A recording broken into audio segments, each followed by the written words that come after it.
Greetings and salutations, and welcome to Flintlocks and Fireballs, where a handful of mad actors will attempt to survive the increasingly heated depths of hell. Which is to say, dungeons and We're doing dragons. great. I am So your good. host and Dungeon Master Jason Phelps, and I am joined, as ever, by... Panic in this man's eyes still. Oh, He has not written these beforehand. Haven't done this for a few weeks. And you've forgotten they existed until this second, I can tell. I can feel it. Robbie, Sherlock Holmes, Bellekom. Sam, Professor Moriarty Burns. And Ellie, Colonel Lotson Sparrow. Oh, that's only funny if you're in a game of D&D that only we were in that time. Colonel Lotson has lots on. It was a running joke. It was an amazing game of D&D, to be honest. Brilliant. It was incredible. It was like, you know the game Wolf or Mafia or... It was Wolf, specifically Werewolf, yeah. It was Will Seward, who is a comedian that you should absolutely look at. His stuff on YouTube is brilliant. But yeah, he did a game that was a village, and we worked out halfway through that we were essentially playing Wolf and figuring out who the wolf was. It's a village where werewolves attacked every night, and every day the villagers burned someone at the stake. Yeah, trying to figure out who the wolf was. As you do. And like everybody's name was a pun and everything was mental. There was a lady called Distressed Nell who basically ran in circles going, "Oh, we're all doomed!" And she was the town atmosphere giver. There was a character called Definitely Innocent Tim. Who actually was innocent. Hilariously. Vicious as fuck, but actually innocent. Oh, mortifying. Like, it was the worst, but he actually was innocent. And there was, like, wolf traits were claws, teeth, and fur. And there was, like, a hairy Dave, clawing Nigel, Fangy Jez. And none of them were the wolf. It was... some of the dumbest D&D that I've played. It was amazing. It was really, really good. I mean, that's saying something, because we've played some pretty dumb D&D. We played some fucking dumb D&D, but like it was great. That. It was the fake out of like when we realised halfway through we're playing Wolf. That's what. Speaking of dumb D&D, it's time for us to cast our faces forwards with like dumb idiots apparently and expect some sort of answer about what messages from the present future us. It's Future Jason with messages from a Happy New Year. Before we get back to our regular messages, sponsors and so on, just wanted to say it's lovely to have you all back, and that there are 2 more episodes coming before we return to the main campaign and episode 151. We're going to be concluding a murder in Mephistopolis in this episode, and we'll be having one more one-shot hosted by Sam next week as we play a little bit of Tales from the Loop. But now, special thanks to our patrons, because... take it away, past Jason. This episode of Flintlocks and Fireballs is brought to you by you. As ever, a massive thanks to our crew members on the Flintlocks Patreon who help keep this ship sailing. There's a wealth of extra content and bonus features for patrons, including regular blog posts, extra stories narrated by the cast, artwork, and a monthly poll for the community to help design an element to go into the game. You can check it out at patreon.com/Flintlocks and Fireballs, link in the description. We are an affiliate of dnddice.com, makers of beautiful specialty dice since 2010. Whether you need dice because you're masquerading as a vampire, calling Cthulhu, or are some sort of Pathfinder gathering the magic munchkins, you can click through our affiliate link in the description and grab yourself or a friend some particularly sexy dice or a particularly sexy leather dice bag. We are also an affiliate of Zavvi, fine producers of nerdy garments and handy household items. Remember, you can click through the affiliate link in the description and use code FLINTLOCKS20 to take 20% off clothing and FLINTLOCKS10 to take 10% off not clothing. And that's it for announcements this time. Back to you, past Jason. It's been a few weeks. I haven't done this sometime. We've had a long break. We're feeling quite weird. It's nice, though. We've missed you. Yeah. We missed you all. I've missed you all so very much. Quite comforting. Like Colonel Lots On, we have had lots on. Lots on. It was a thing with that character. Every time you asked how he was, he would be like, "Oh, I've got lots on." Always so doing dumb. 3 things. I know the feeling, Colonel. I know the feeling. Robbie has had lots Lots on, on. in particular. Yes. Robbie's done all the plays. All right. In which case, I think that's all we can say on the matter, and it's time for us to begin what will definitely be the final episode of A Murder in Mephistopolis. Dretch. Dretch, dretch.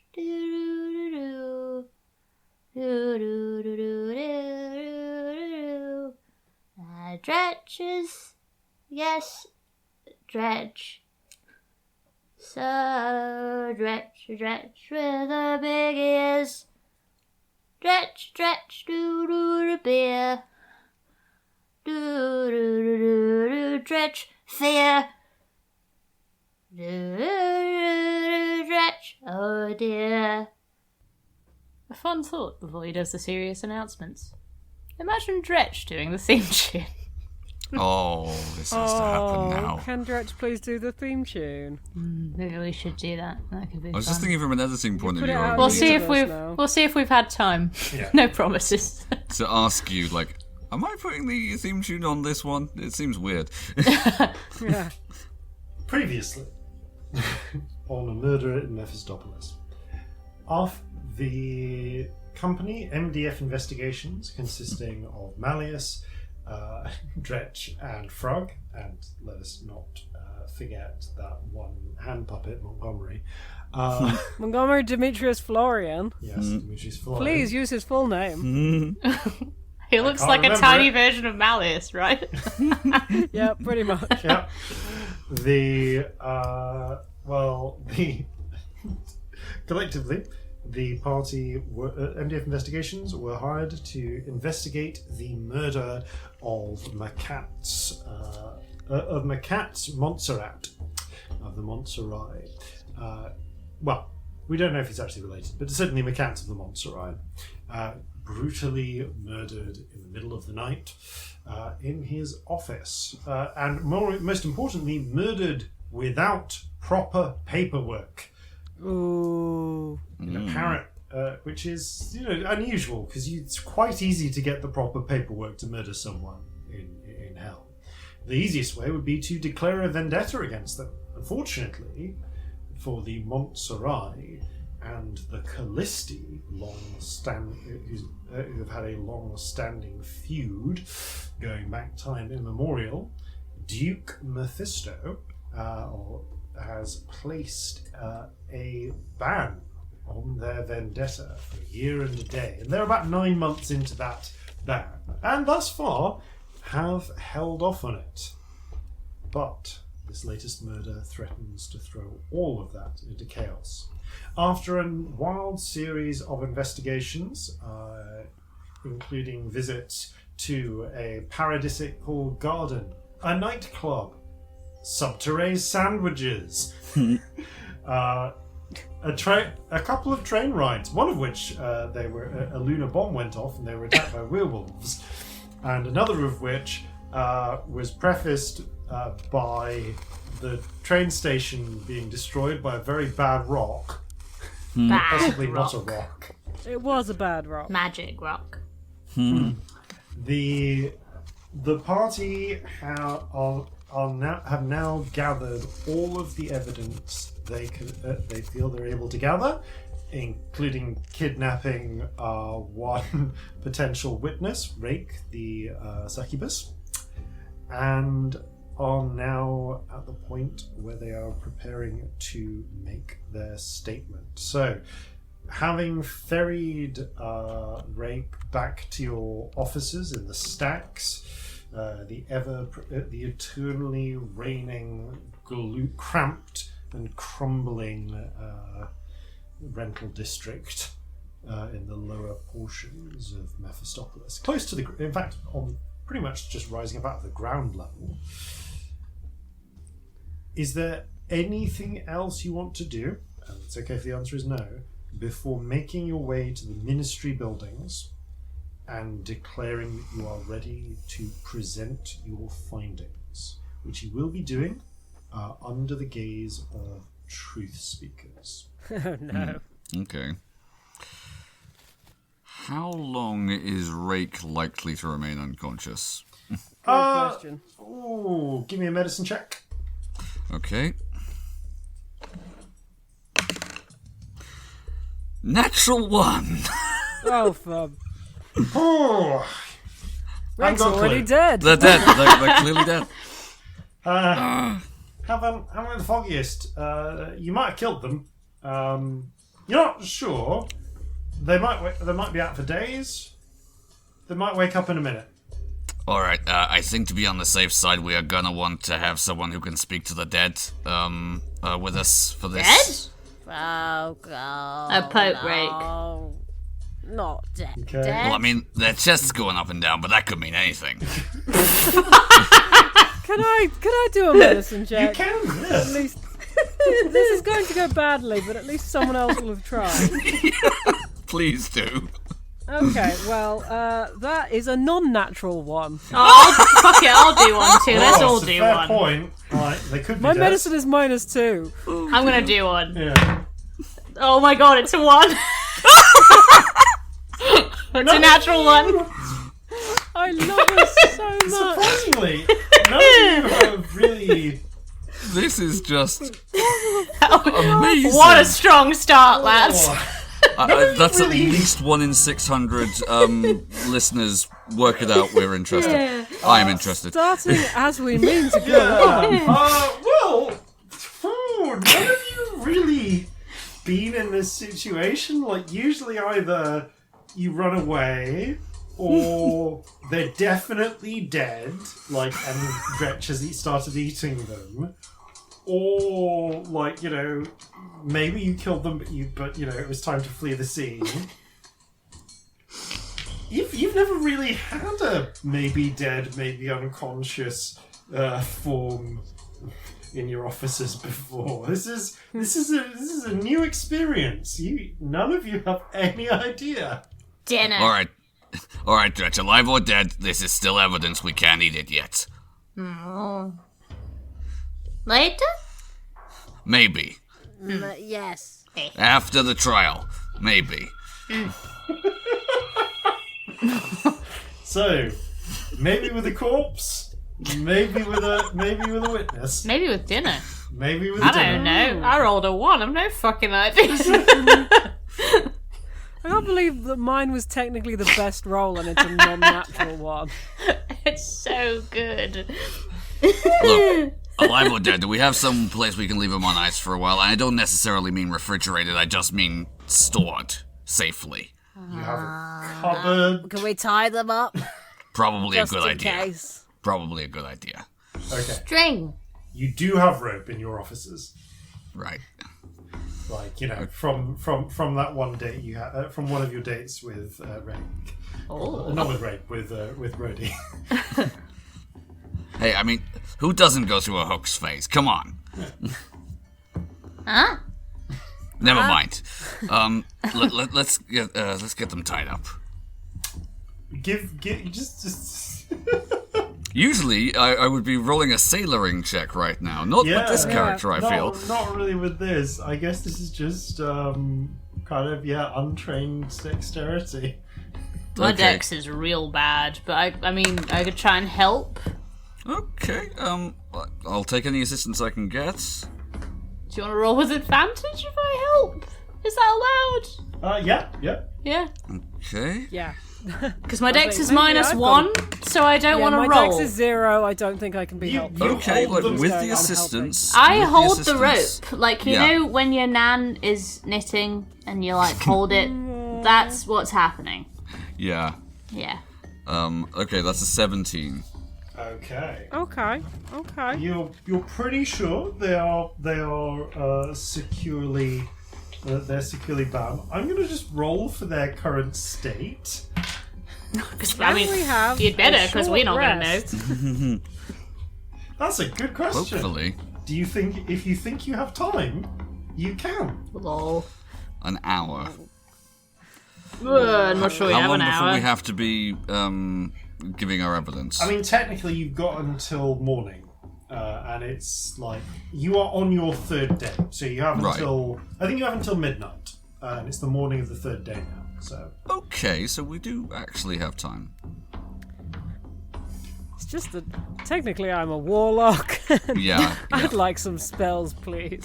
Yeah. I also appear to have 14 hit points. So. I have 24, but yeah, we actually were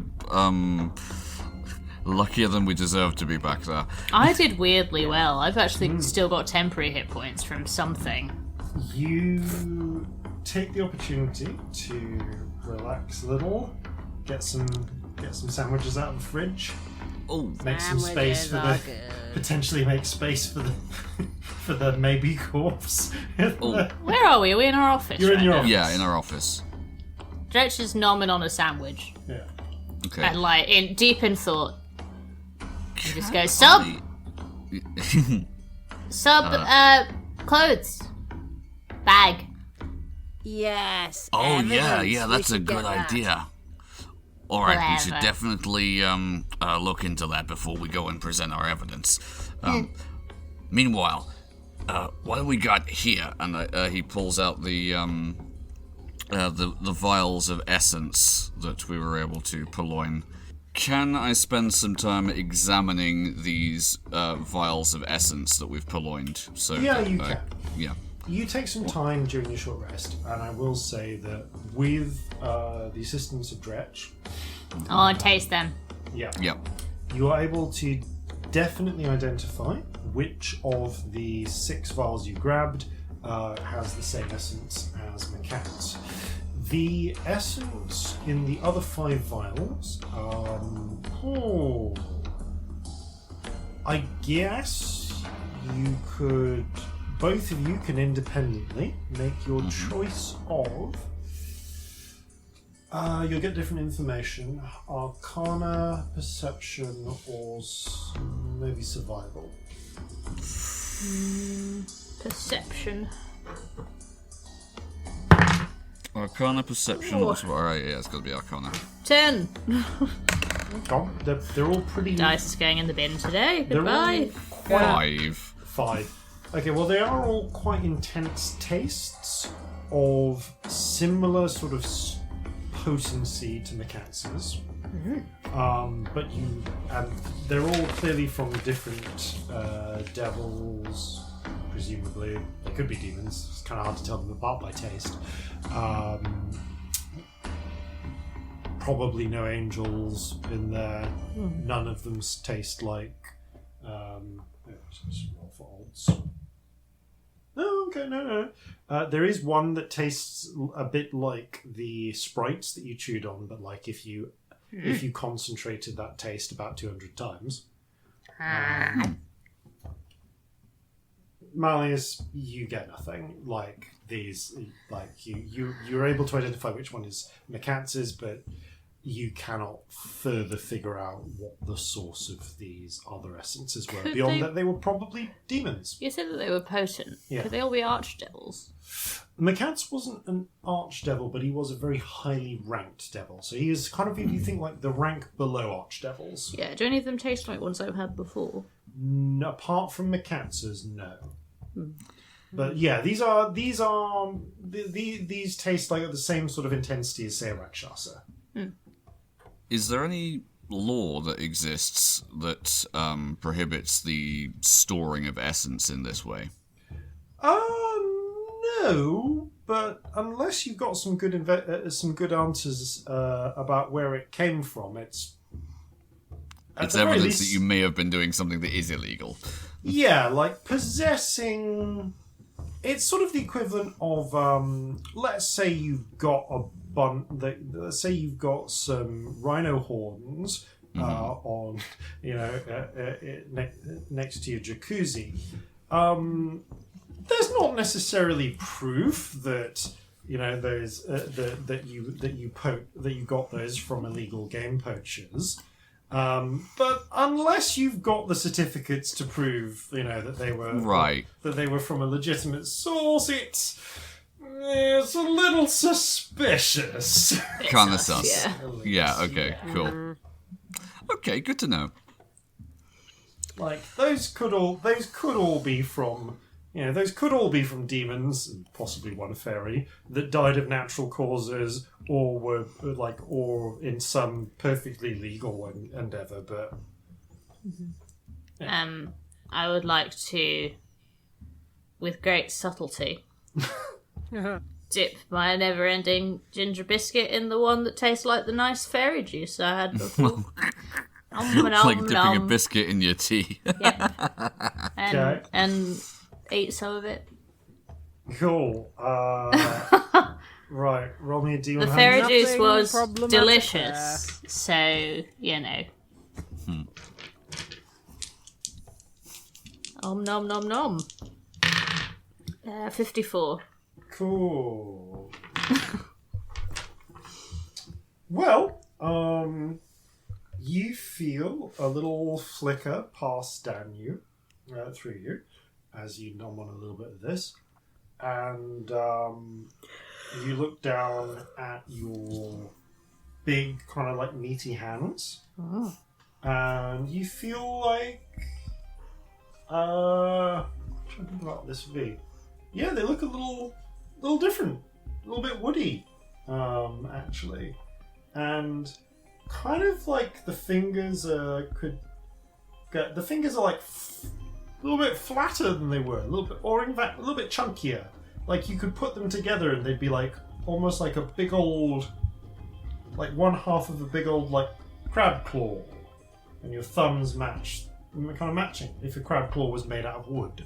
I taste them.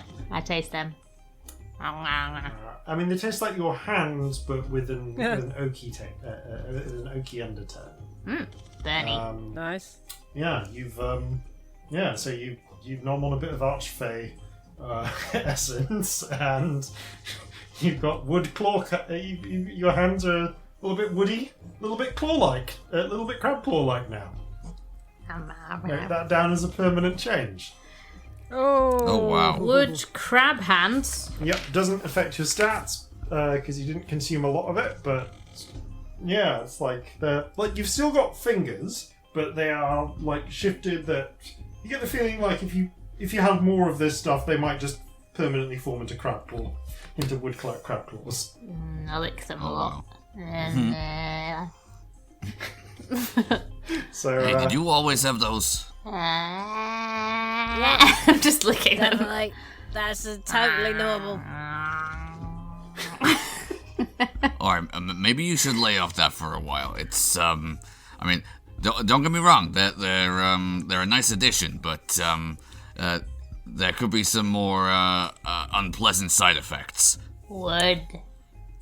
I would like to dip a biscuit in the floor. You're a dickhead. In which one? In the same one? The same one. Why are you like this? Okay. You also... I will say that these are not big amounts of essence. You've now depleted half of the essence in that vial. But roll a D100. 62. Okay, 62. I fucking love one-shots. Cool. You chomp on down. You dip about a quarter of the biscuit fills up with this essence. You chomp down. No, tastes pretty good. It's got it's strong. It's a bit like you've dunked it in absinthe, and it has a very similar sort of woodwormy sort of taste to it.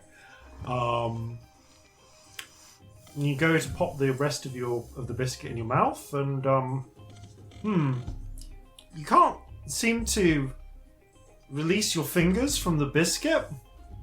Oh, no. Is it Dretch's biscuit because you're in trouble?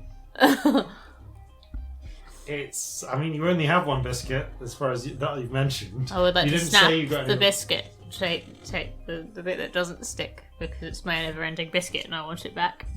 Oh, interesting. I need both of you to make a charisma check and see who the biscuit considers its master. Excellent. Oh no! Oh no! If you take my biscuit, I'm Because I will really win this one, sad. but I don't want to. Be so sad. That dice is mean to me. Oh no! Can I voluntarily fail? I don't want to keep the biscuit. Oh, You could always just hand 10. it back. No, you don't know that I can't. It's can. stuck. So there's 10 from Dretch. Can I voluntarily fail? Because I rolled an 18. No, you really can't. That's sort of the problem. You try Dretch, you snap off like slightly less than half the biscuit, and the slightly larger half regenerates in Frug's hand. Frug, you literally cannot get your fingers off this biscuit bit. Biscuit. Like, it's not happening. Stealing. No. I bite it. The biscuit and the hand. Do you resist? No. Okay. Roll bite damage. Just ruined the short rest. Roll bite attack or bite damage? Bite damage, please. Oh, what is bite? Where's my bite? They're not resisting. Okay. D10s, like, good luck. 5, so not bad actually. You take 5 points by damage. Oh, plus D6 acid, hang on, sorry. 6. 6 damage. You also get temporarily poisoned for a minute because it's frog's skin.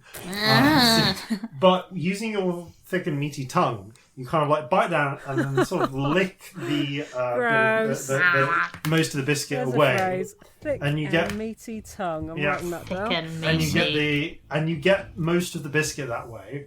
A few crumbs stay on Frog's fingers, but because you have most of the biscuit reforms in your mouth, and you're able to take the biscuit out. And like, I cough it up. yeah, and you get your never-ending biscuit back. Biscuit. Biscuit. Yeah. I need... The other effect of that high charisma check, though, is that you have gained an ability. You can at will now make your fingers stick to whatever they're holding. It is not certain whether you can at will make them unstick. Or if that just happens at some point. Perfect. But you do have now have the ability to create an unbreakable grip. Well, if Rake tries to run away, we know what to do. I mean, I'm very tempted just to hold Rake's hand immediately. Well, if you've quite finished fighting over the confectionery. Biscuit. I'm gonna hold Rake's hand. Okay. Do it. You pick up Rake's hand, hold it. Let me know if you decide to make your grip unbreakable or not. But I mean, I'm gonna no. say yes immediately because okay, you that's feel the most fun option. you feel the skin on your hand just like connect tightly. Well, if they are alive, they're probably poisoned now. Sort of. I guess, yeah. They're not really responding much to it, but not as much as you, as far as you can tell. So maybe if they're alive and if they were conscious, they'd be they might be very sick. They'd definitely be poisoned. They'd definitely be poisoned and feeling awful.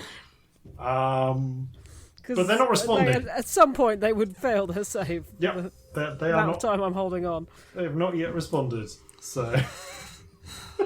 Alright, look, Dretch is right. We should slide on down to Subterranean Sandwiches and see if we can get the evidence of, Bag.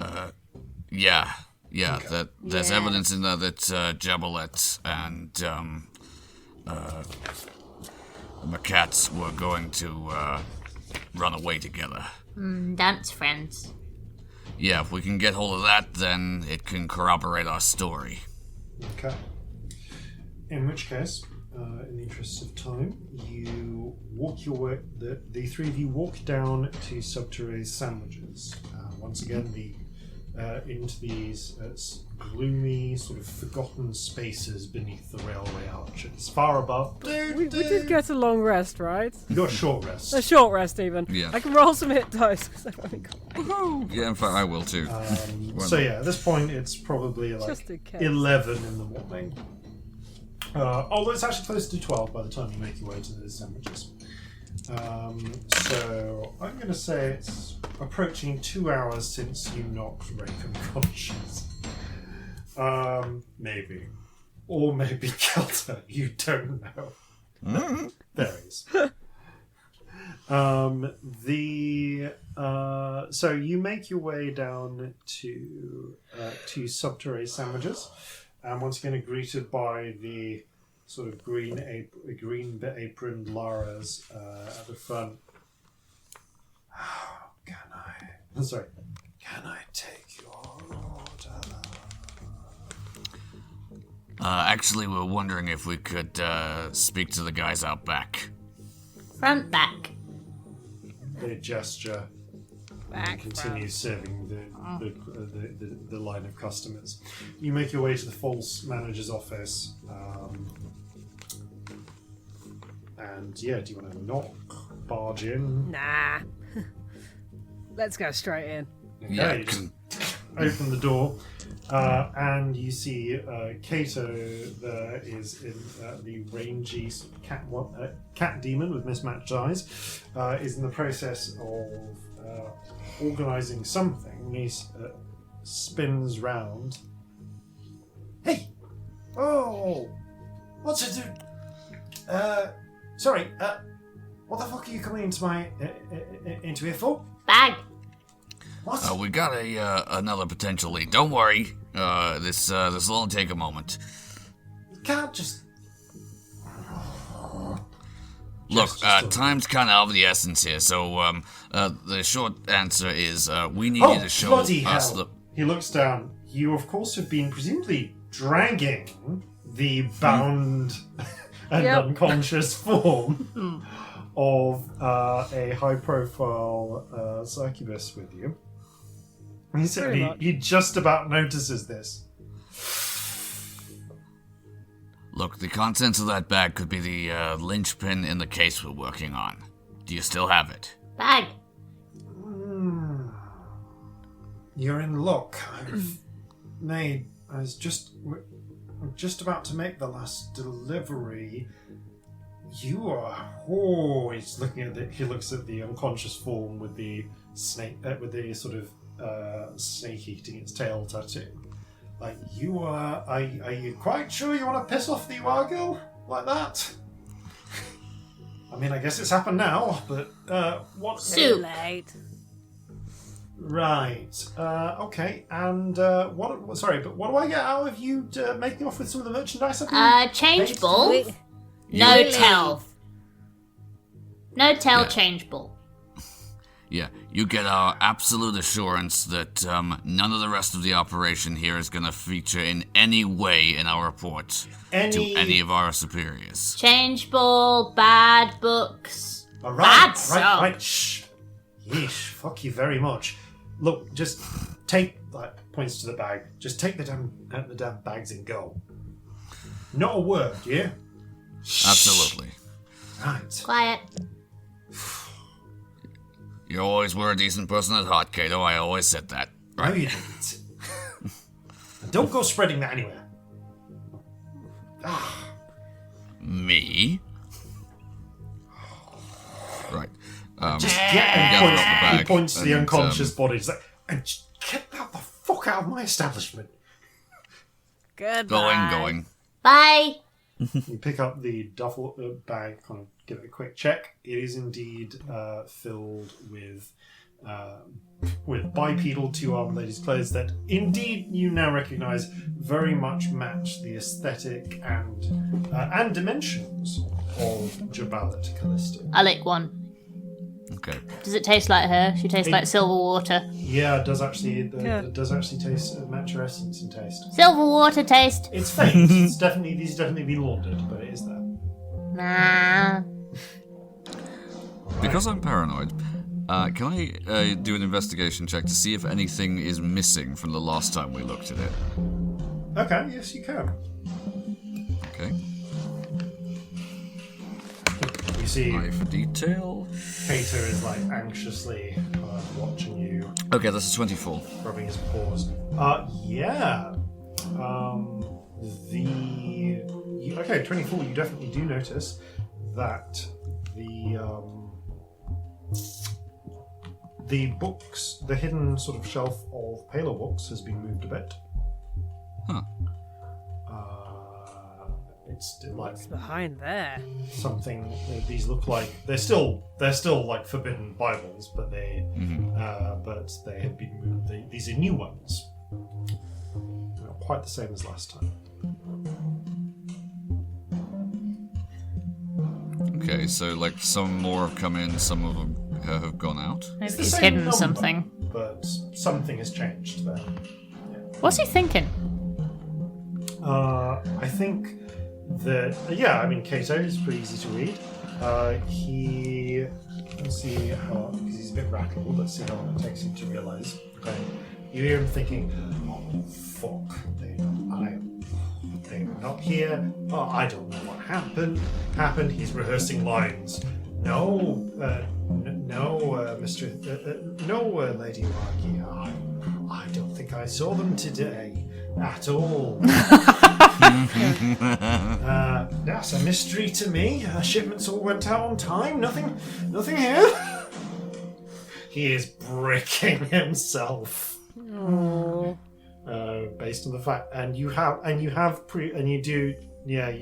do actually see the same sort of snake eating its tail symbol on one of the, on a jacket on one of the walls. And that's the same tattoo Rake has. The same tattoo Ray has. Oh god. You basically walked in with one of his best clients' henchmen unconscious and stuck to you. Oh boy. Okay. Well, let's go and make ourselves scarce then. That's probably as much of a contributing factor to him just letting you do this as the threat to expose him. Bye. Okay, yeah, bye. No, not out the front. Bye. This side door. Out the back door. Come on. Bye. Side door into an alleyway around the back. Just like hella loud. Like, okay, yes, have a good day. Slams Bye. the door shut. Huh. Some back front. Yeah, quite right. Well, at least we got the evidence now. Is there anything else we should do?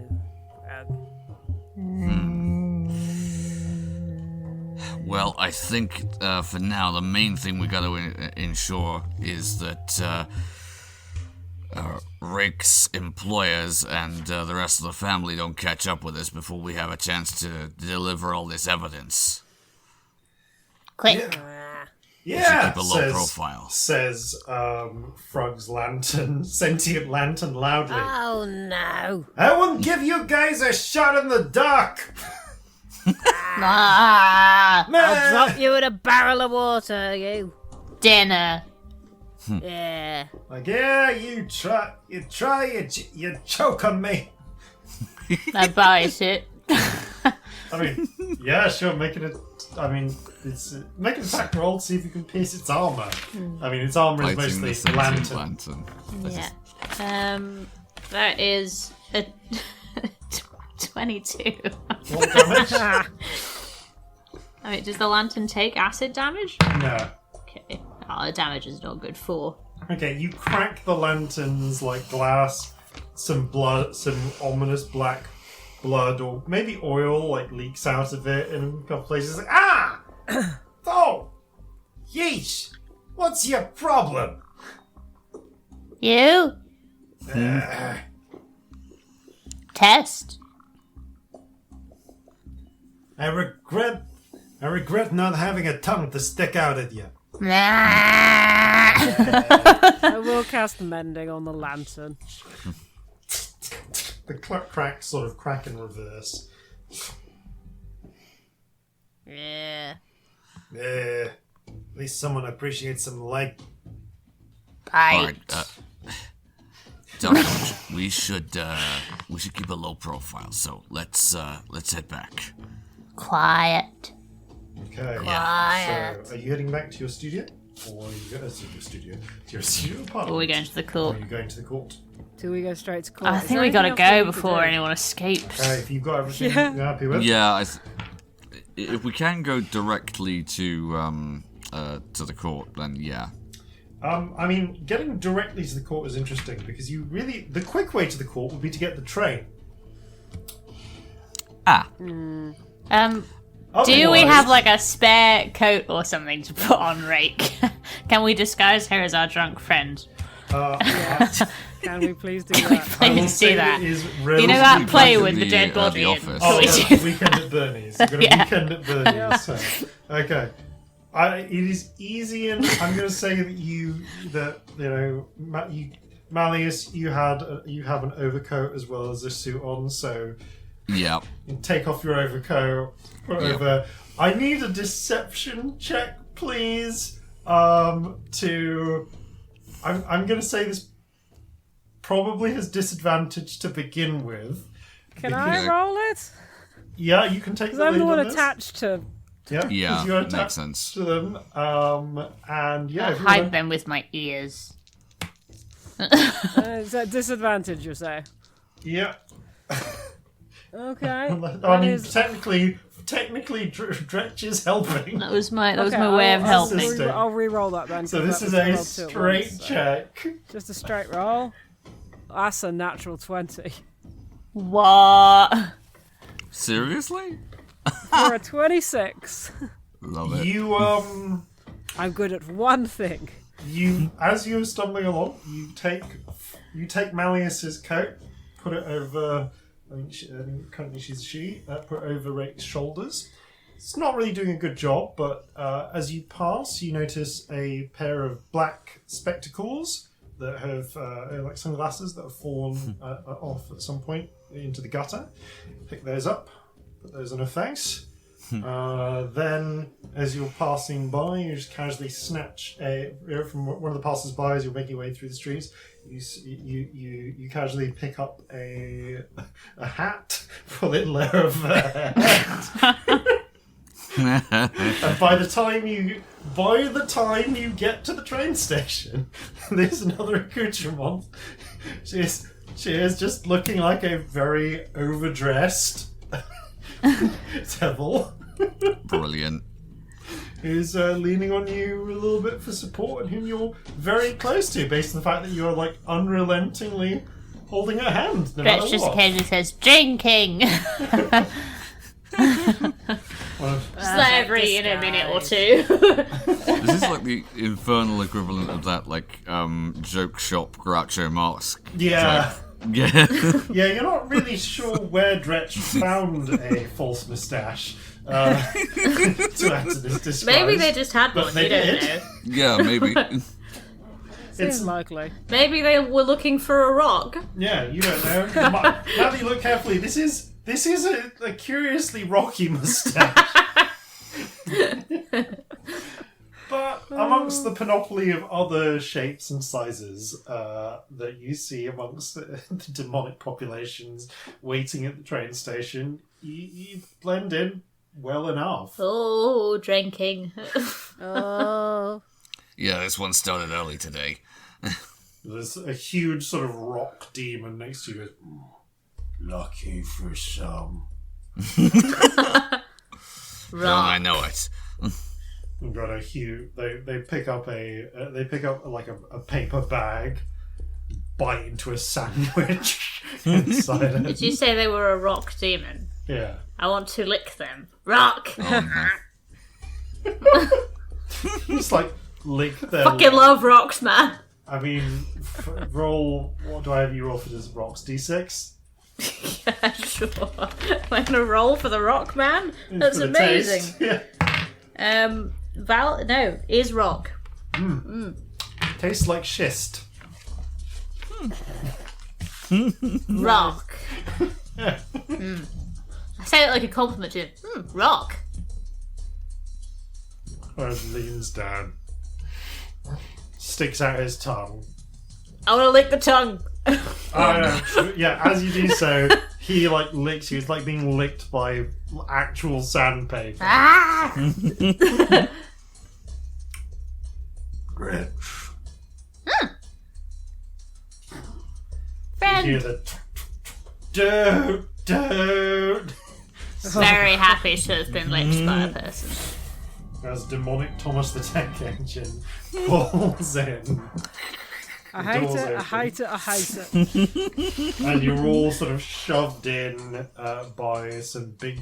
It's tied down here, so you'll be shoved in by like big demons with poles to get as many people in as possible. And you... and there's a... and the doors close and you begin the journey up towards the ministry. You hear a voice calling through the carriages. I've been told I need to be more personable, so we'll have some music. do do do do do do do do do do. It's off key enough. Is it breaking copyright? It's a good question. This Beautiful. continues for some time. No, you don't say that because you pass unconscious. Oh, You immediately fall unconscious. Because so it's now we have music. two drunk people. Tired. You play an unfortunate game where, because there's not sittings room, the two of you are just propping up now two unconscious people in the middle of this carriage. Mm-hmm. You're actually old enough to figure out that it might be the music that's making them fall asleep.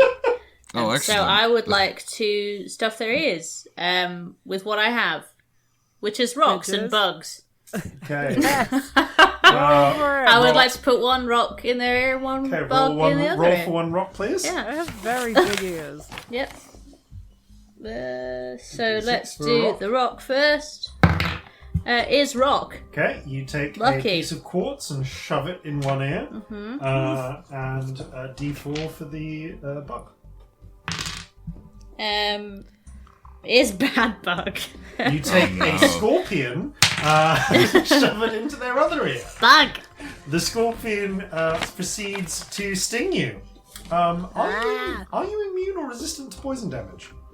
I am immune to poison.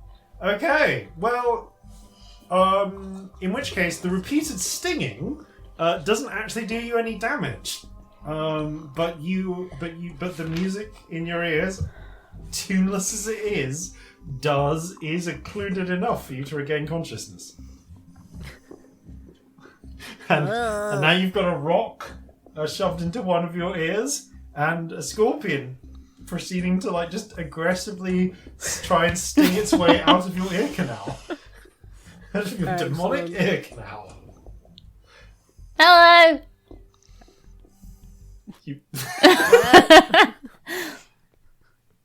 Hey, seriously, you gotta work on this not falling unconscious at random intervals. What? It's very inconvenient. Sleeping. What? Sleeping. What? Sleeping.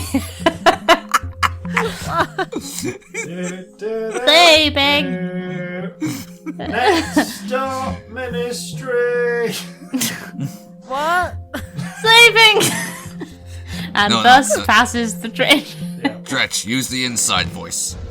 Oh, sleeping in your head. Oh, again? Yes. Hearing. Sleeping. I'm going to work out. Do I understand? That is 12, maybe. Maybe. Okay. You reach the ministry. You reach the ministry train station and emerge out into the strictly lined buildings of the Ministry of Law. Every road here the bricks are perfectly aligned. The demons here are regimented. And there is an overall sense of brutal efficiency. You're about a third to a half of the way up the towering city of Mephistopolis. So enough that you can see a little a little sky, and the clouds are close by, not far above you. You march your Weekend at Bernie's style figure into the through the corridors and up to the office of the administrator Banvolt.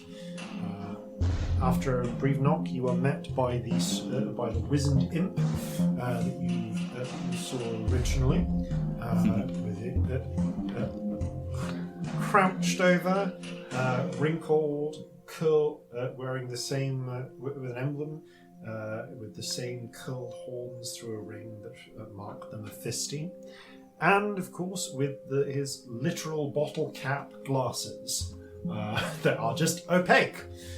As the door opens.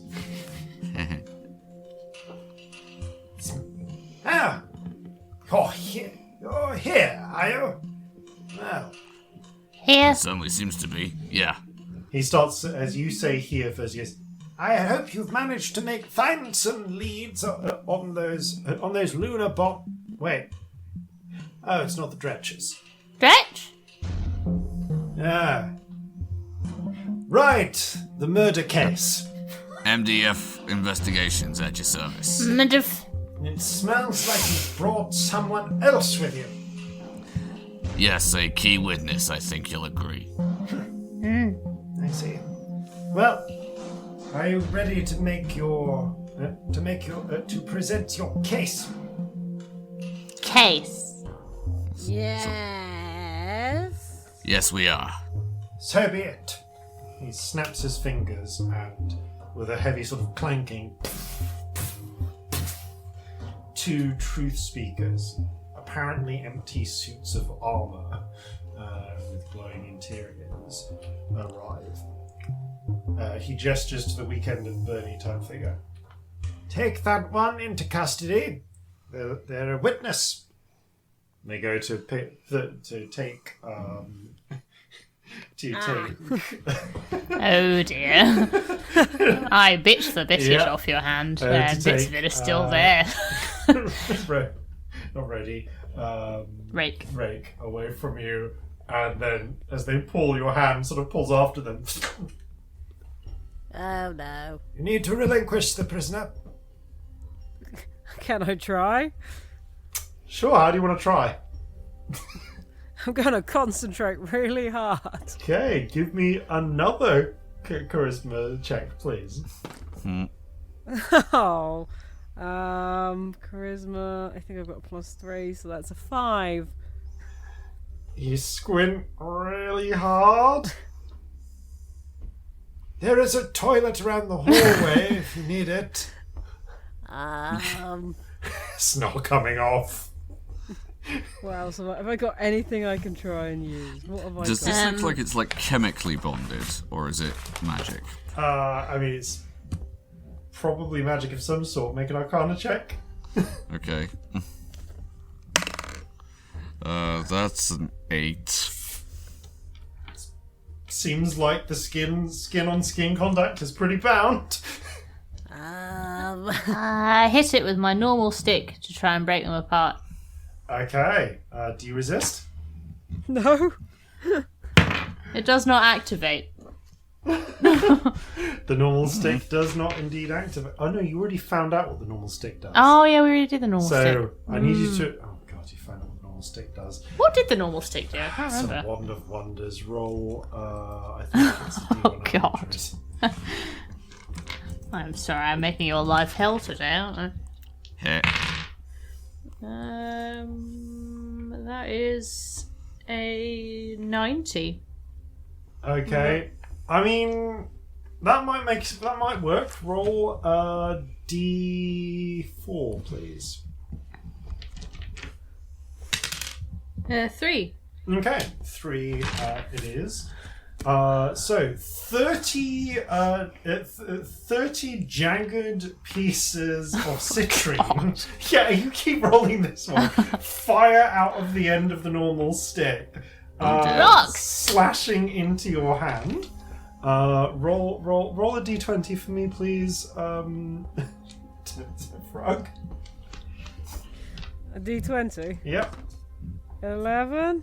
11 of which go into your hand. Ouch. Oh, no. And the remainder of which hit the hit Rake, actually. So you take 11 points of damage. I'm sorry. But It's alright, because I got a short rest in. it does stop bloodying up your. conscious. It does stop bloodying up your hands. It doesn't actually break the connection, but it does wake Rake up, who looks around, panics, and turns ethereal, which does break the connection. Oh no, did I ruin As they everything? vanish from sight. Oh, don't let him get away! The imp, Banvalat, kind of looks over. They're there. Clutches the pulls out an amulet he's wearing. Ethereal escapee, coordinates 42543. Intercept and take to custody, please. You're not really sure what happens, but you hear a sort of sound from somewhere. The distant sounds of clanging, and then out of midair, Rake's once again unconscious form slumps down Oh, they are not having a good day. as a pair of spectral figures come into existence next to them. You know, that's a really neat trick, that just appearing from nowhere. Rock. I pick up the bits of citrine and add them to my rock collection. Yes. Because they're rocks. The two truth speakers, now that they're able, pick Rake up and proceed to drag them away. Oh no, that was your cue. I paid you a compliment. You're supposed to say true. They look round. True. Better late than never. True. False. They turn and leave. You are invited by Vanvalat to spend a little time waiting in an antechamber. There are not snacks. True. Biscuit. Fine. But Okay, so we're pretty certain we got it all laid out what our theory is.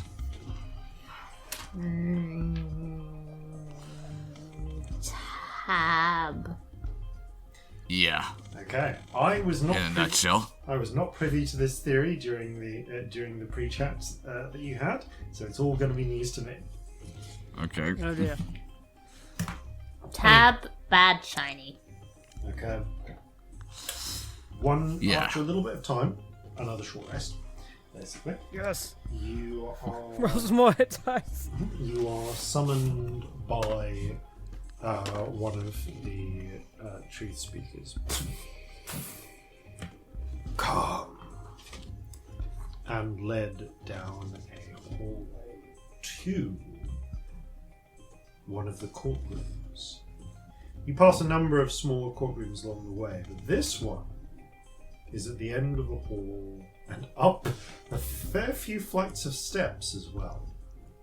You emerge on the ground level beneath a set of tall pulpits, the highest of which towers above the rest of the full auditorium. There is a grandeur to this courtroom, but it is a stern, imposing grandeur. We should not be here.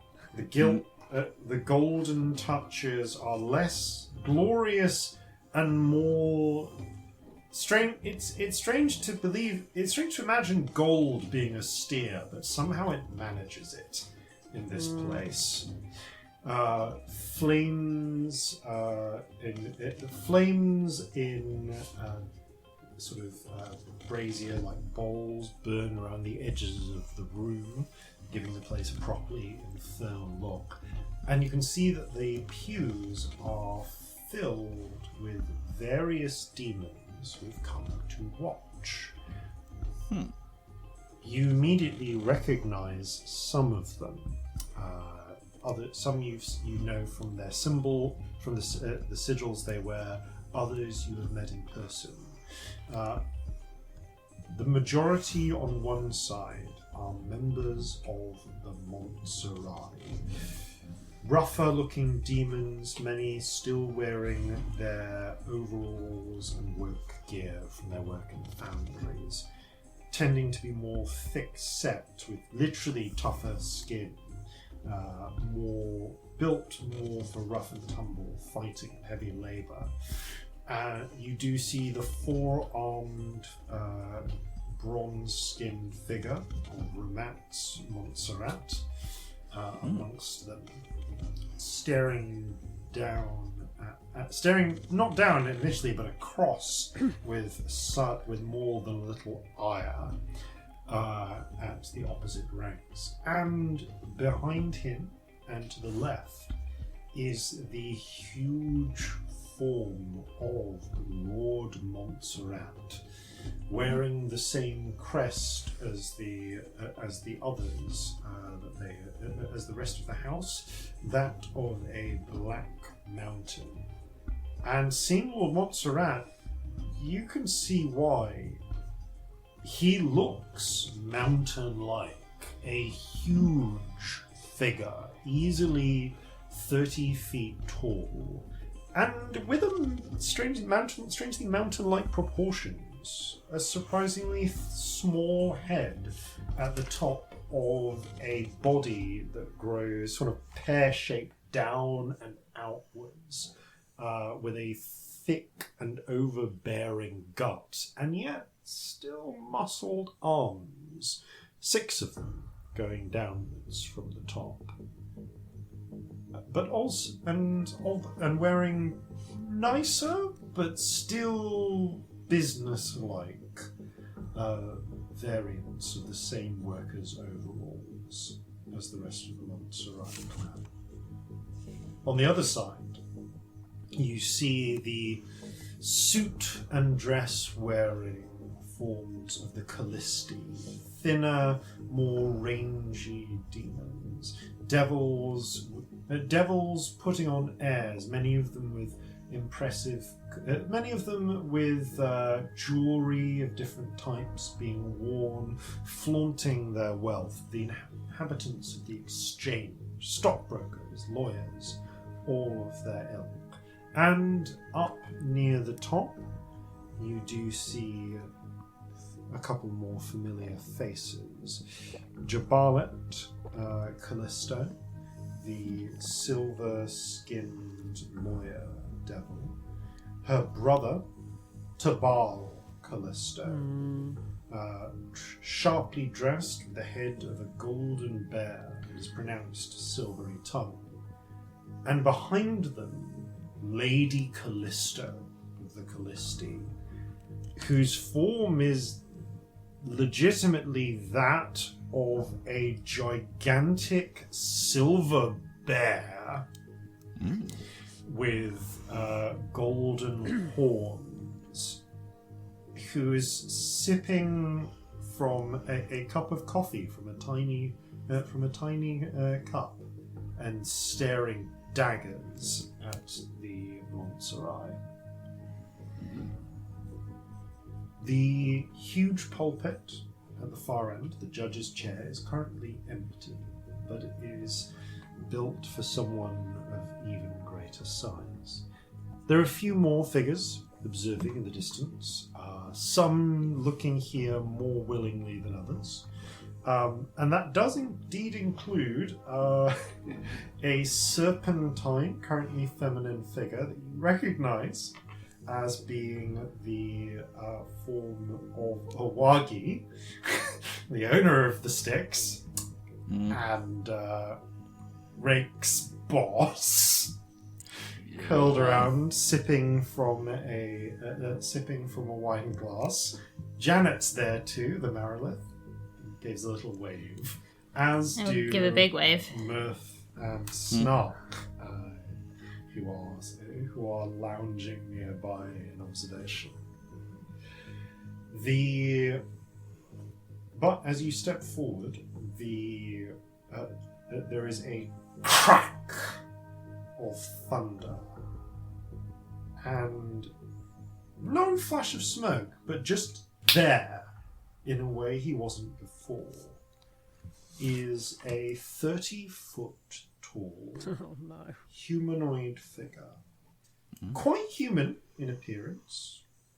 Crimson skin, curled black horns tipped in gold, wearing something somewhere between a suit and a sort of 1400s Renaissance, sort of Italian Renaissance garb, slashed sleeves and doublet-esque in its nature. And from the crest, nowhere on him, but just on the banner that has appeared behind, you know, this is Duke Mephisto. We're in trouble. Oh god, yeah. The flitting figure of Administrator Benvelat. He is at one of the little smaller podiums and calls. Duke Mephisto the Glorious, presiding as in judgment of this case. Would the investigators step forward and present their findings regarding the murder of Mercatz Montserrat? Truth speakers are in residence to detect falsehoods. And indeed, there are just about 20 truth speakers gathered around the room. You may call witnesses to interview. You may present physical evidence. And you may present your findings under the sight of the truth speakers. Proceed. All right. Here goes nothing. Oh no.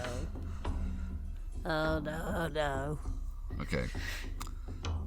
I step forward. It's a much smaller podium than everyone else's. Yeah. In a little pulpit.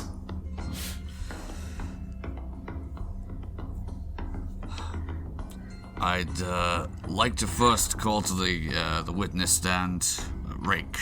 You get a little voice in your head, in Dretch's inside voice that just says, yeah. You get bolstering magic. You can add a d3 to something. In the next 10 minutes, which is going to be the duration of this court scene, probably. So, excellent. Okay. With you hear a side door opens, and two truth speakers drag forwards the currently chained form of Rake, who interestingly has their hands bound in front of them. They're currently taking the form of a sort of luxurious-looking woman in a green suit, and the chains themselves glow softly, as do the manacles, in a way that probably is stopping them from just going ethereal, running away. However, they do. They give you a very dirty look, and approach the witness stand. The first thing they do call out is, "My lord, I protest my presence on grounds of wrongful imprisonment." Mephisto doesn't even speak; just raises a finger, and her voice just goes. Glances at the administrator. The little imp goes, "You have not been invited to speak yet, and you have been brought here as a witness. Provided no evidence of breaking of the law is found on your part, you will be released once your testimony has been delivered. Ask your questions, investigators. Mephisto lowers his finger and she can suddenly speak again. And indeed, it's a little bit like, when like Darth Vader grabs someone by the throat. Yeah. It's that sort of thing. Okay, cool. What are the rules about using magic here? Because I feel like I would know, but I don't know. You can use magic. They like depending on the kind of magic you use, might have other effects. Generally, you can't just attack a witness if they're here as a witness, but you, as a general rule, if you're not sure, you can always ask the court. True. Do we want to make... Is this the time for our little drink? Drink. I think it might be, yes. Okay. Great people of the... Oh, I need one. Where's Montgomery when I need him? Have I got Montgomery on me still? Probably. Roll a luck check. Please. Oh, 15. Okay, you did not put Montgomery into Malius's trench coat and leave it with your captive. So yes, you do have Montgomery. Phew. Hooray. I can't remember Montgomery's voice. It's been a while. Hurrah! That's very It sensible. was very posh. Yeah. Yeah, that's Which it. my voice is more frog today, like naturally, so that's hard. Gentlefolk of the court, Montgomery Demetrius Florian. You put on Esquire. a sock puppet, hold it up to the court, and start speaking. through it. Everything I have would wanted. like permission to persuade our good witness friend here to be a little more loose-tongued. Have I permission? There's a little murmuring from the audience, and the administrator thinks and says, "If you can convince your witness to imbibe this substance, then that would not be breaking the law. However, you cannot force them to drink this physically." Physically is an important word there. I'm going to cast suggestion then. Okay. What do you say to Rick? Drink this and answer our questions. I mean, she gets a will save. A wisdom save, A yeah. wisdom save. And she looks at you and goes, "I refuse." Natural 20. Bagger.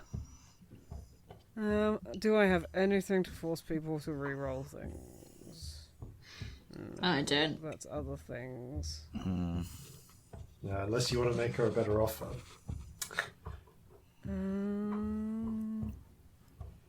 The law. Poison doesn't affect saving throws, does it? I mean, no, it's ability checks, I think. I think it's attacks and Attacks ability and ability checks. saves. The rule is that you cannot just go over there and force feed it to her. Alright, fair enough. Well, anyone else got anything they could try? I have to rely on my ear for deceit. Rock. Offer a rock to take the potion. I mean, Just in case it's an exciting rock. okay, I mean, you never know. Pull a rock and see if you've got something exciting. Yeah. Nice rock. Okay, you pull Rock. up a very shiny, polished piece of onyx. Ooh. I think you need to make me a better offer than that. Especially given you kidnapped me. You tried to kill us and we knocked you unconscious and brought you here to stop you bleeding out. Sort of. I mean, we thought you were dead, honestly, so... Hold up. So, we knocked you unconscious, we brought you here because we thought you were bleeding out. I mean, we did, and we thought we didn't want them to die, and then we thought they were dead. That is the correct chain of events. There's a pause Benvalat looks at one of the truth speakers, who seems to be not like. You see one of the truth speakers seem to think for a moment. True. Yeah, we are that dumb sometimes.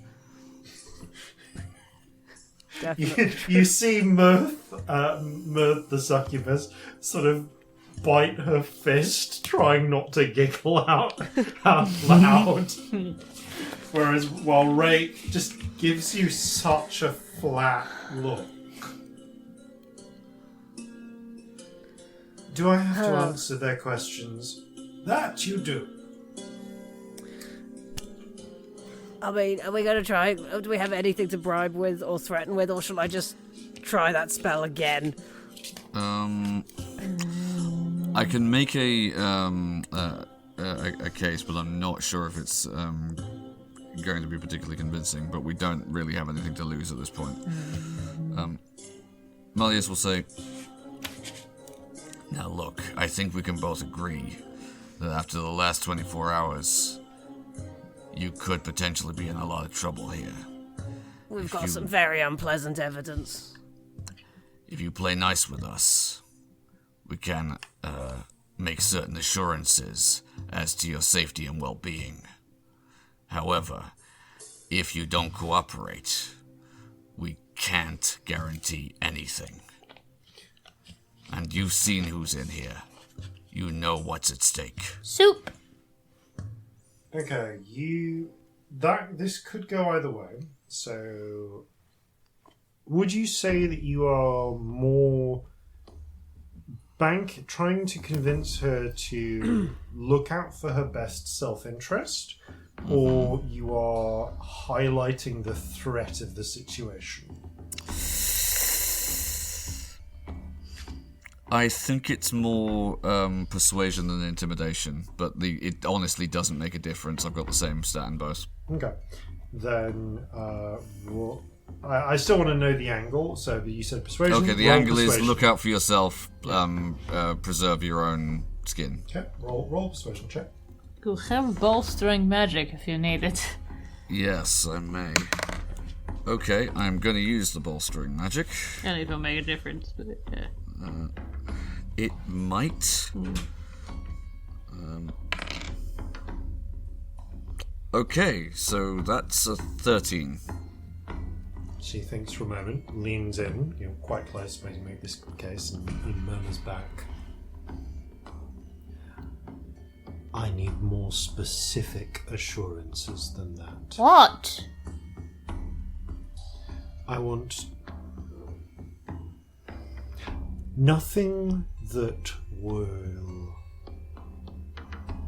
I want your assurance that you won't ask you won't ask questions that will put me in a place of being considered guilty of committing any crimes. Didn't.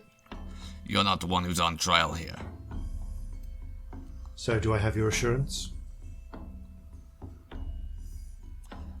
We will Yes. do our best. Fine. She leans back. I'll accept the drink. Hooray! You pass the silvery no, it's actually, is it silvery liquid? Yeah, it's silver. Yeah, silvery Yeah. liquid.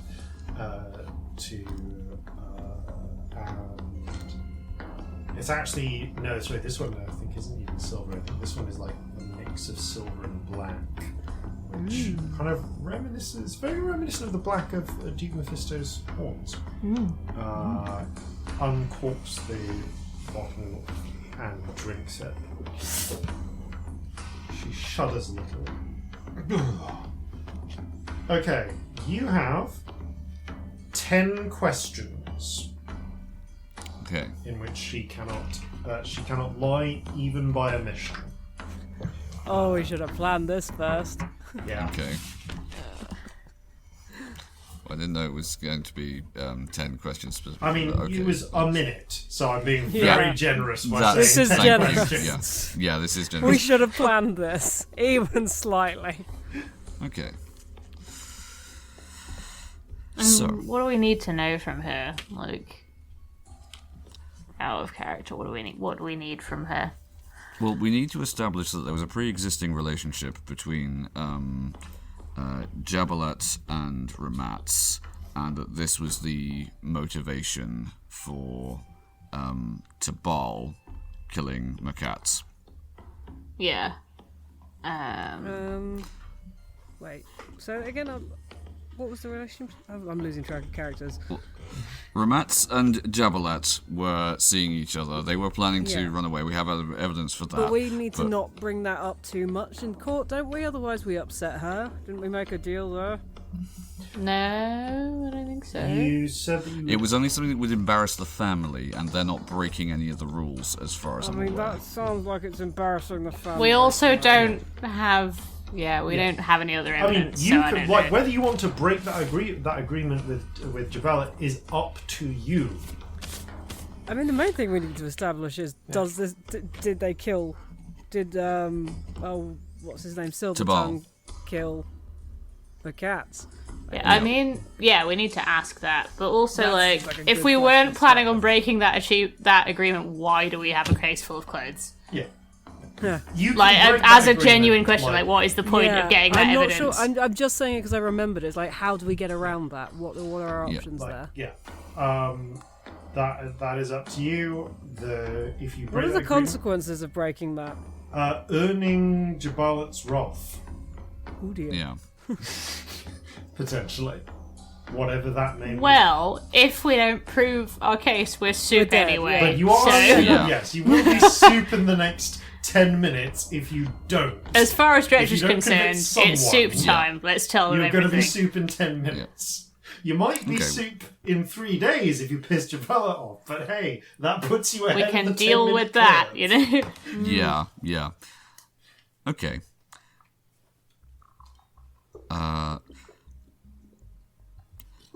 So, just getting this temporarily set, the murder took place 4 days ago. The murder took place, at this point it would be 3 nights ago. Yes. Oh, 3 nights ago. Okay, right. Yeah. And the meeting... Between the hours of 12 and 4 a.m. Right, okay. So, I think the first question would have to be... where were you 3 nights ago between the hours of 12 and 4? I was with Tabal Callisto, servicing him in an erotic manner.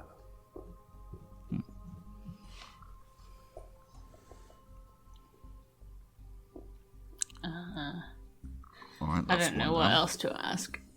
I mean, did Tabal kill the cats in that time? Yeah. Or just in general, did Tabal kill the cats? Yeah, That seems like we can go from whatever the answer there will prompt other questions. Okay. is Tabal guilty of the murder of Mercatz Montserrat? To the best of my knowledge, no. Balls. I think we need to ask if he went anywhere during those 4 hours. Was he there that whole time? Or did he leave? Yeah. During the entire time you were servicing him, did he at any point leave? No. I remained with him throughout and kept him occupied. We remained in his office at the top of the exchange. Well, I think maybe everything's fucked because we don't have another theory, so I don't really know what to do at this point. You have certain more questions to ask ask Rake. Though. So Yes, but they've killed all the other ones that we could have asked. Yeah, I'm stuck, lads. Okay. Who done it then? We've run out of. That's kind of. Who do you think did it? Might be a good question. Might All give right, us a lead because who the fuck knows now? If not Tabal, then who do you think is most likely to be responsible for the murder of Mercatz? You see her eyes widen and her tongue sort of trying to fight.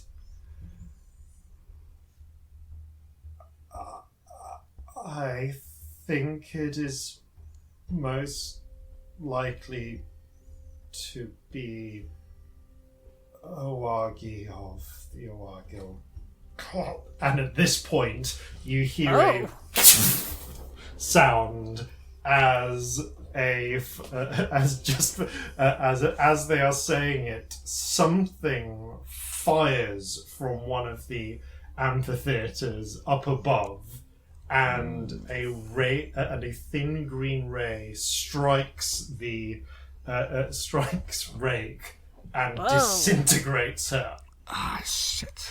Okay. Well, balls, says Dretch. We knew this all along. You look up and you see That was a very disappointed, very angry-looking serpentine figure. That was our holding clever a ploy. So much for that. She grabs hold of the two succubi with her, and you hear the of figures all around as armored figures begin surrounding her. Duke Mephisto leans forwards. I'm curious what your defense was for that, Owagi. Well, obviously, she could not be allowed to continue slandering me. And her belief alone is one statement, but I would be curious why anyone might believe this could be the case. It's not the case. Unless these figures have any further evidence that might position me as implicated in any such way. Do we? As a matter of Essence fact, cupboard? We do. Essence Yes. cupboard. Sticks. I would like to draw your attention to, and I will take out the various different vials of essence. Dretch, and presents. lay them on.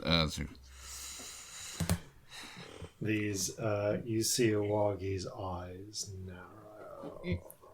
This can be independent. Sorry, go on. Yeah, I point at the one that is Mercatz's essence. It's Mercatz that's been killed, not Mercatz. Yeah. Cat. Taste. Same. The Benvalat, the imp, kind of beckons to another imp who comes by with a wand, uncorks the vial, tests a bit, nods.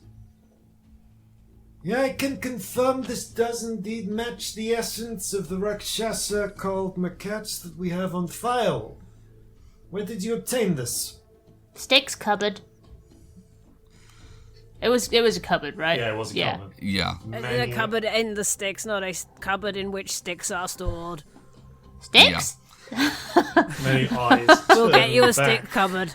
to the The recently deceased Rake was a employee of the club where we acquired these vials. There were also a number of others.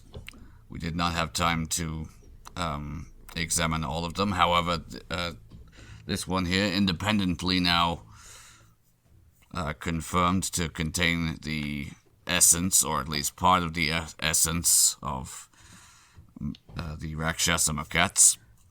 Rake, drink. Too much. The Benvalat looks at you.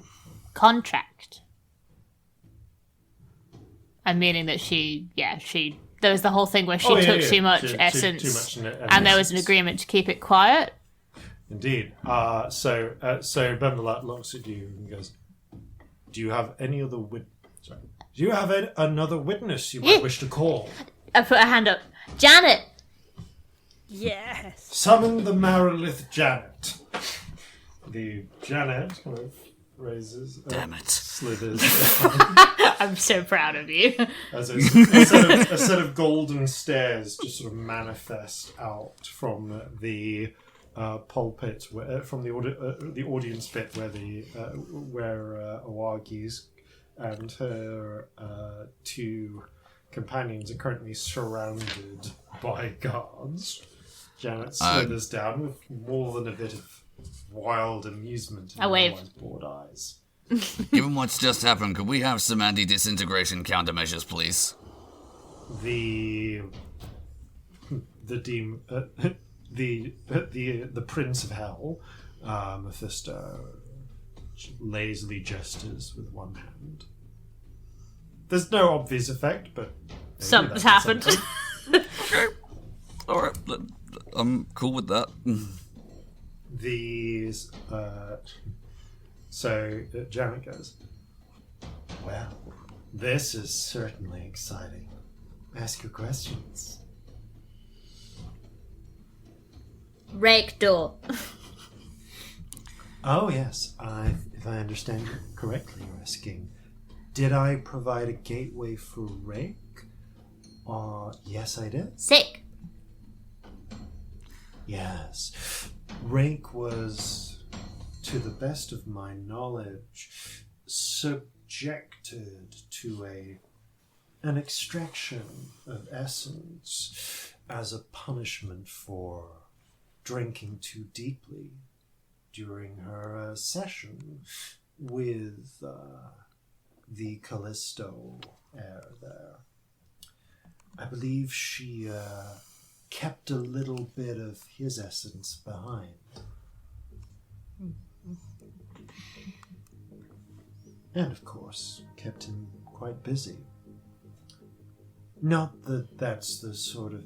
And I'm sure that being drained like that is so, terribly embarrassing for the Callisti to hear. A whole bunch of the Montserrat start cackling and making rude gestures on the other side of the pulpit. Jabala just stares flintily down at you. Any next question? Well, look at the two of you. All right. At least so many questions you can ask in 2 syllables, folks. Yeah. Do you have any idea what was done with the essence that was extracted? Well, I believe... It's hard to say, but I do know that I made another couple of gates that day. See, there was one... Shortly after the essence was initially extracted, Rake paid a little visit to me back to the club, and then I made another gate from the club to the Montserrat factories. Oh. She grins up at her employer with just naked mischievous glee. Okay. And at what time did you create this gate precisely? Well, Rake dropped off that little bit of essence. Must have been about 1:15 in the morning before she went back to continue servicing. And then I made that in the next gate around 1:20. And then another one about 2:30. And who was that gate for? I'm afraid I'm under contract not to say.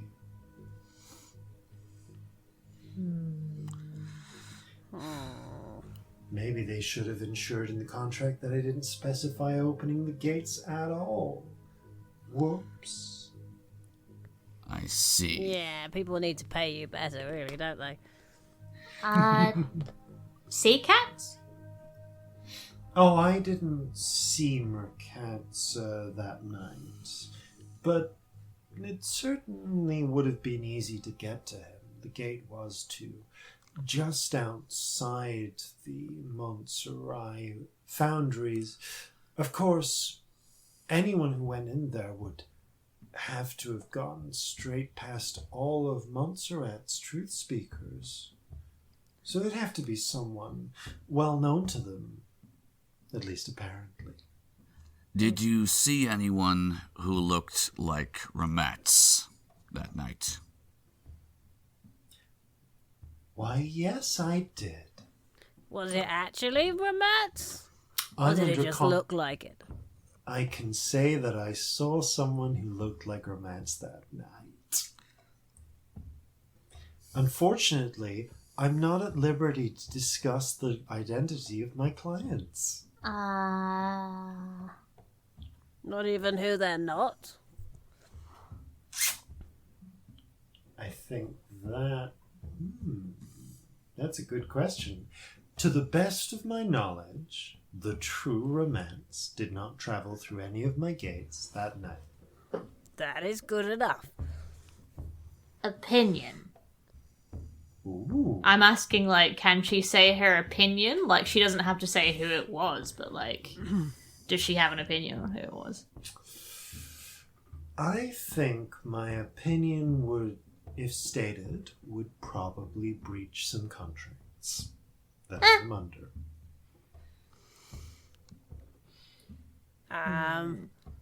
All right. How, like, can we do a guessing game? Like, does it begin with letters, or is that too close to discussing identities? I think I've given you as much as I can get away with. Person? Dead. As in, are they... the person who's pretending to be Mercatz, are they currently dead? She thinks for a moment, passing her words. Was the person who used the gate dead? Dead now. Are they dead now? Are they dead now? Or are they dead now? No. Ooh.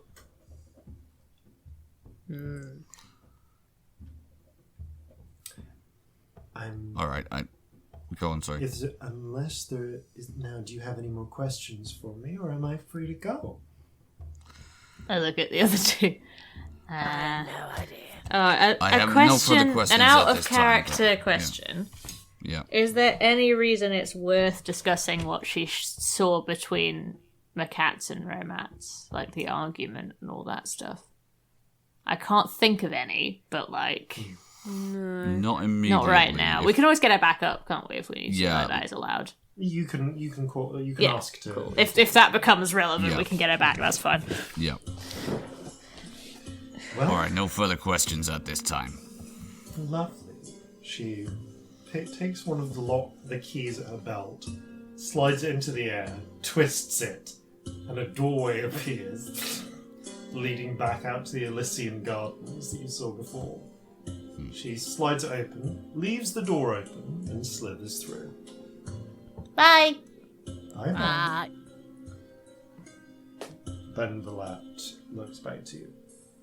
Do you have further witnesses you wish to call, evidence you wish to present, or are you ready to make an accusation based on and a summation of what you believe happened that night?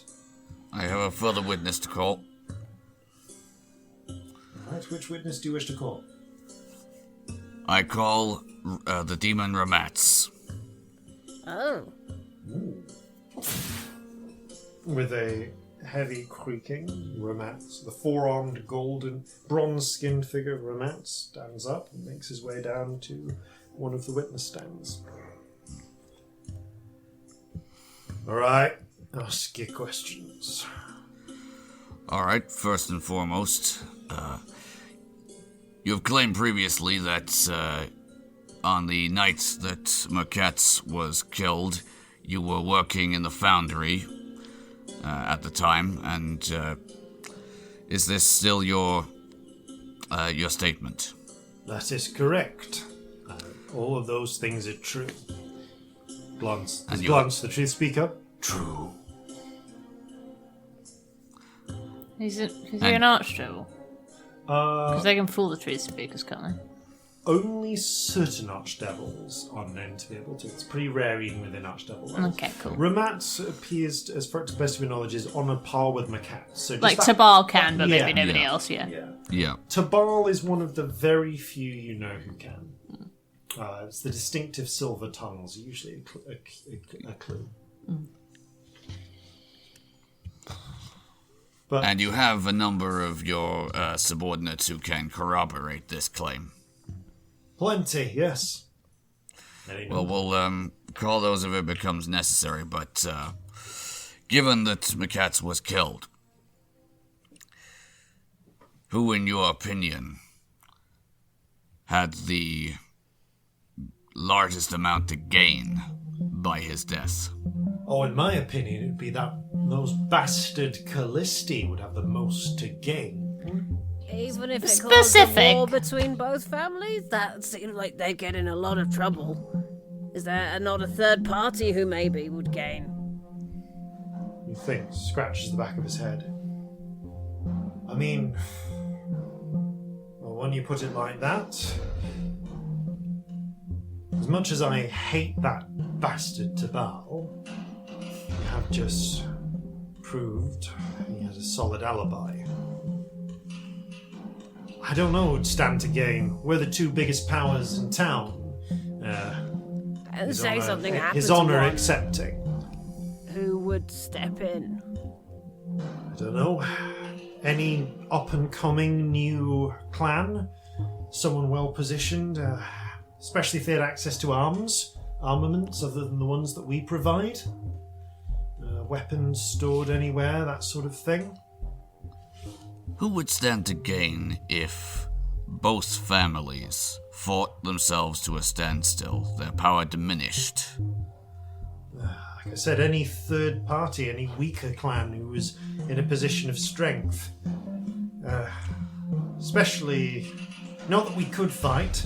If we fought now, before the year and the day is done, we'd break the ban on the vendetta.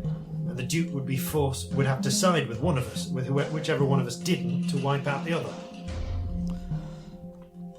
So, in theory, someone who wished to engineer this situation would have to create a scenario in which one side appeared to have broken the contract, thus forcing the hand of the other.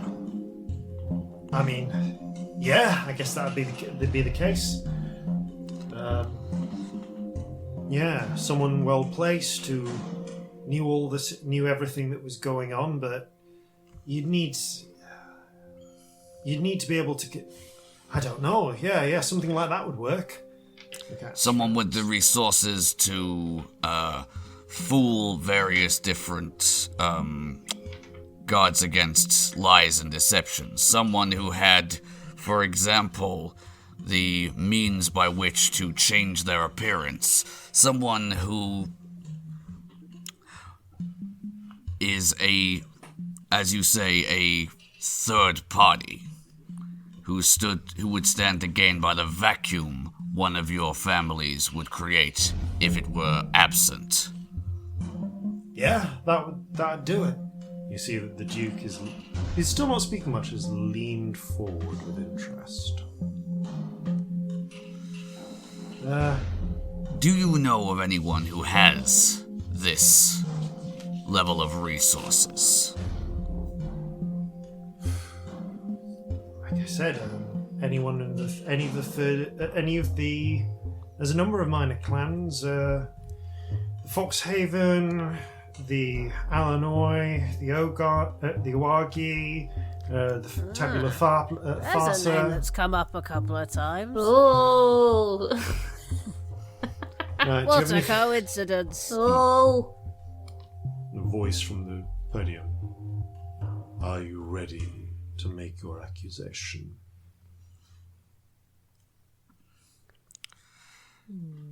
I will make my accusation momentarily, but first, there is just one more thing. Yes, Sam, yes! Where the fuck is Mrs. Columbo? Get her in here.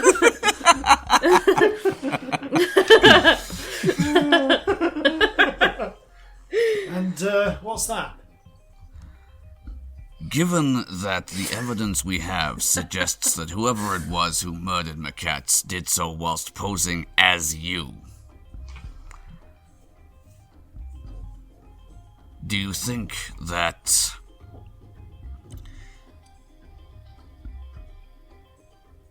the murderer could only have got close enough to Mercatz in order to do the deed by posing as someone such as yourself?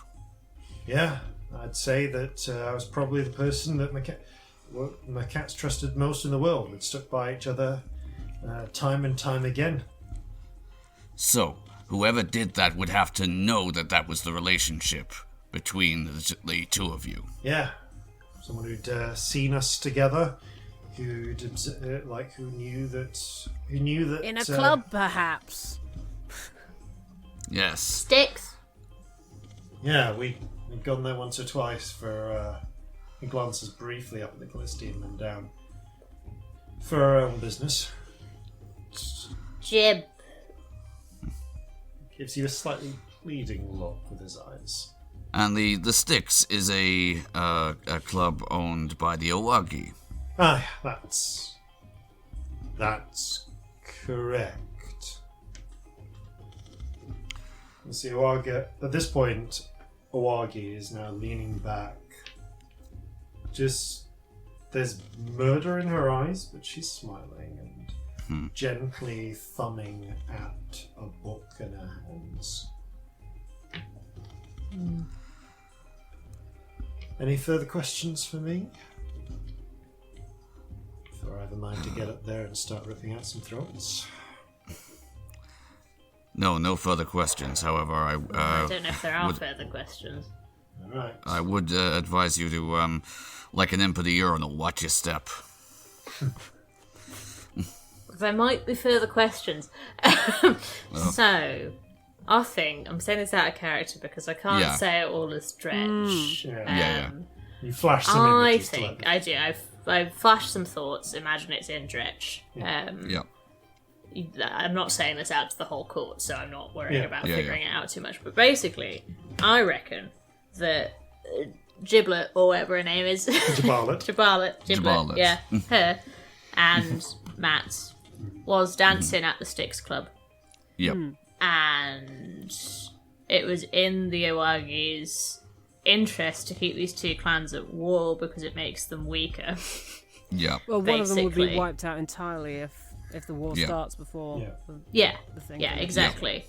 But seeing the dance friends, basically, made the Owagi think, this, if it goes well, could mean that the clans would be friends and they would be stronger if they were together. Yeah. Like, they would literally unite and just rule forever and they'd never have a chance. Yeah. Or, we could use this, and we could get the secret out, and we could use that as an excuse to make it look like one of them has broken the treaty. We could plant a bag full of clothes somewhere, and we could pose it as though, these arguments that have happened about this romance look like a murder's happened, basically. Does that make sense? How do we tell the court that I'm Dretch and I need help? Okay. The evidence that we have for this is, Janet saw them having an argument. Yeah. Ramat, totally had a thing with her. She could corroborate that she had a thing with him. She wouldn't like it, but she could. Because truth speakers, so you kind of have to. Tabal I'm stuck on, but that's what I got. How's everyone else doing? I just felt we need an out of character moment to sort this out. Given the evidence of the vials of essence, we know that the Owagi have the ability to pose as people they're not, or to send people posed as people they're not. Yeah, so they could have seen this situation already happening and made it worse. Or I don't think they posed it, but they could have seen this thing happening and gone, an opportunity for fuckery. Well, they could have seen it and gone, oh no, this is a threat, we must drive a wedge between these two. Yeah. Also, we know that Tabal! the Iwagi are heavily involved in the smuggling, and one of the things they're bringing in is weaponry. I have something else. Yep. Tabal can fool truth speakers, yes? Yes. Yes. Rake was fucking Tabal. Yes. Took some essence, bitch. Yep. Then, somebody turned up who looked like fucking Ramat and fooled the truth speakers. She took the essence. Somebody from the Iwagi people drank the truth shit from Tabal, and they posed because they could fool it because they had silver tongues. Fucking weird shiny spit. So we established that the Iwagi Have I cracked the case? message, Did I do it? that they have motive. Yes. Yep. And they have seemingly at the moment no alibi.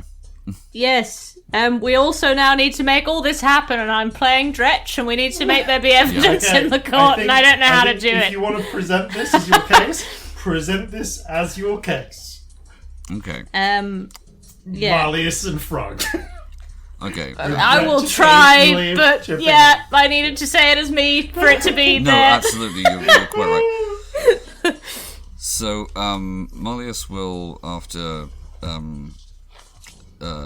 finishing his conversation with Romance, say, so we seem to have a situation here where a succubus in the employ of the Iwagi is servicing a member of the Callisti. A member of the Callisti noted for being able to fool truth speakers. I'm sorry, you said servicing a member, and now I can't stop thinking. Hey. You see some idiots in the court like sniggering exactly the same thing. I imagine there are some titters from the gallery. So they were servicing a member of the Callisti who had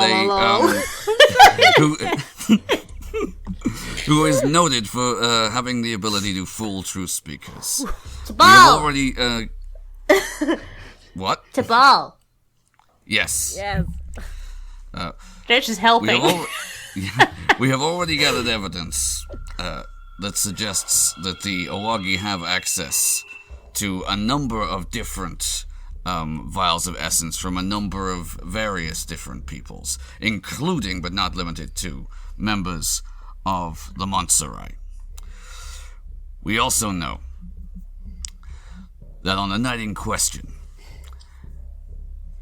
Janet opened a doorway to the Montserrat.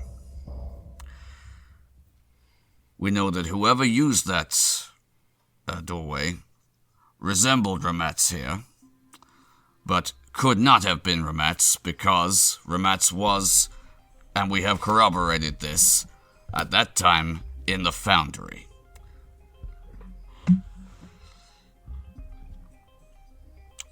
So I put it to the court that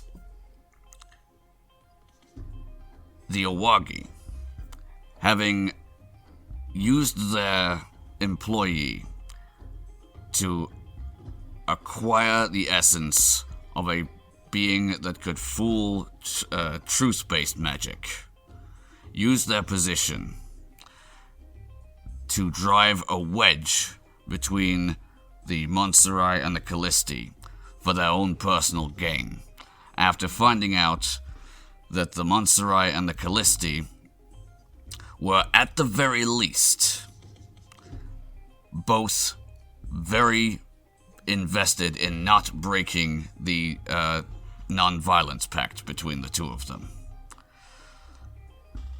At least, says Dretch.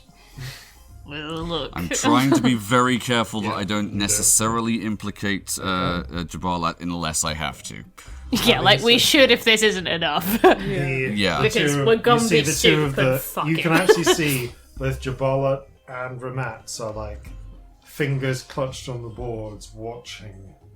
Also, can we not can draw your attention to the pile of ash in the witness stand here? The late Rake was disintegrated in this very room by a member of the Iwagi. The motivation for which seemingly is to prevent them from revealing all of the things they could have revealed. Scared. The Duke leans forward.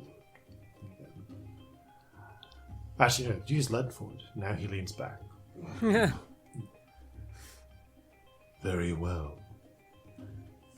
I have reviewed the evidence you bring before me, and your accusation against Owagi, head of the Owagi clan.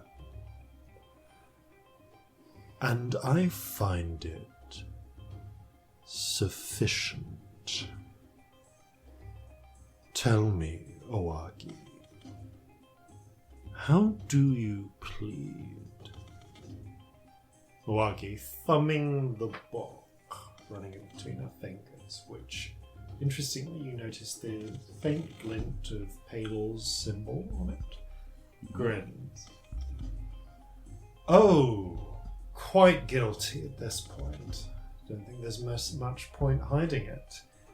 I was Guilty, so says Dretch. close as well. This old bare old rock, so close to tearing each other's throats out.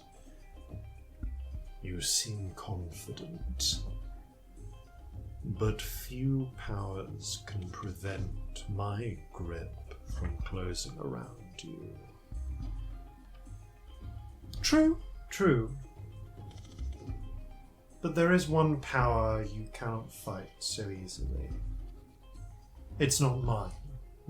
I just find things, pick things up that other people leave behind, especially weapons.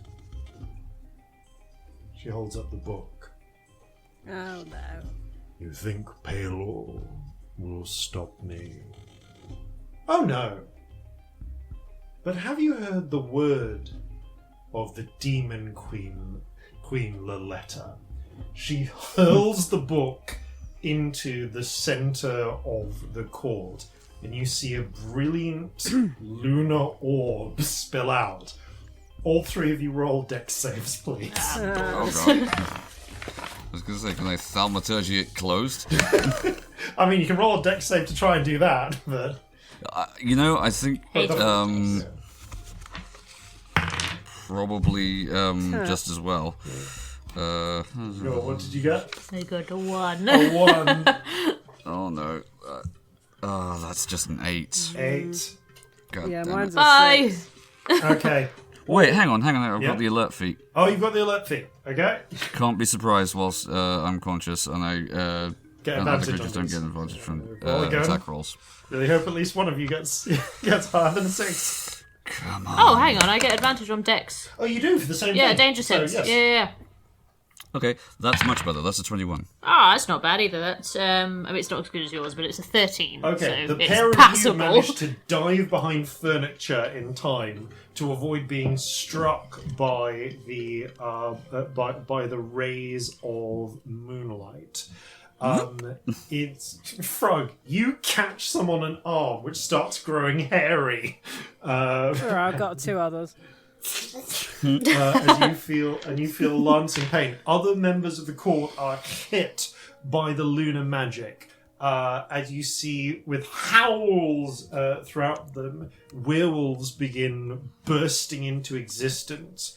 With your passive perception, Dretch, you see a brief moment as the chaos breaks out where Mercatz and Jabalat look at each other and dive into the melee as the mass of demons and werebeasts start to merge in a furious fight, combat. You also see Owagi grab her 2 succubi and fly straight through Janet's door, slamming it shut behind her in the chaos. But more immediately, the pair of you are left trying to restrain Frog force an opal down their throat to cure them. Come on, num num. You're poisoned. The fighting is intense, but swiftly brought under control as the Duke begins just gesturing, and werewolves essentially just imploding one after the other on the spot. Guards are called in, and in less than 2 minutes, the conflict is brought under control. Orders are shouted by various figures to begin hunting down the Owangi and her companions, to dismantle the Owargil, as the Duke and for the Dukes to seize their assets and take them under his control. However, all of that fades into the background as in the process of your payment, your 100 obols being brought out for a successful conviction, you do see a handful of kind of smushed corpses brought out in front, and panicked voices calling out, trying to find who they are, because as known, when you have been transformed into a werewolf in this manner, you cannot be turned back. No trace of you remains. And you hear Tabal crying out, "Jabalet! Jabalet!" In the Montserrat side, Lord Montserrat calling, "Romance! Romance!" Oh no. But no sign is ever found of either of them. Yay! They've eloped. I'm happy for them. And these, I ship it. as the peace is maintained, the vendetta still held at bay. The prince makes his judgment. The Duke makes his judgment. A glooming peace this morning with it brings.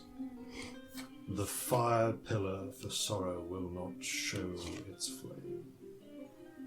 Go hence, have more talk of these sad things. Few shall be pardoned, many punished. For never did a story involve more cats than this of the Barlet and her romance. Oh, That's yes. amazing. Thank you all very much for playing. Thank you for listening to my stupid Romeo and Juliet murder mystery in hell. Love it. Fessies. Thank you so much, Jason. And natural 20s.